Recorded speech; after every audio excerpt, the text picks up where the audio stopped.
车博主下班后的摆烂生活，人前精致，人后摆烂。下班后我就一个字：懒。喂，师傅，取件码发你了，我在3单元。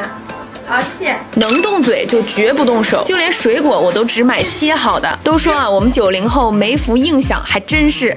就连晾洗内衣这种事情，我也直接机器搞定。所以我入手了石头 M1 洗烘一体机。现在洗衣机界也有自己的小米速七，卷出了新 level。不止外观很有科技感，还获得母婴级家电认证，特自洗报告，持证上岗。汽车行业都卷自研开发，石头也卷自研。它用的是分子筛低温烘干技术，超强吸水性材料，通过先吸水后烘干的方式，提升烘干效率和效果。低温烘干还可以保护好真丝这种娇贵衣物。一共有20种智能洗护程序，傻瓜式操作。像我们特殊时期不小心侧漏的污渍，就用特自洗模式，比冷水浸泡完再手搓干净多了。高温煮洗再搭配 UVC 紫外杀菌，跟太阳暴晒效果是一样的。洗烘完拿出来摸起来软软的、暖暖的，健康很有保障。1.5千克洗涤加0.5千克烘干大容量，瑜伽服啊、毛巾、贴身衣物都能放进去洗，比市面上其他只能洗内衣内裤的洗衣机实用太多了。洗衣液也是智能投放，270毫升储存盒，倒一次就能用1个半月。他们家还有一款 M1 Pure 迷你内衣洗烘一体机，更适合用来日常洗内衣内裤。M1呢就更适合有真丝娇贵面料洗烘需求的朋友。我现在已经养成了回家先把贴身衣物扔进洗衣机，然后预约洗烘，第2天直接穿上的习惯了。要是问我为什么会这么懒，其实呢，人的精力是有限的，我只想把我的全部精力放在我热爱的汽车事业上，其余的就交给专业的来做吧。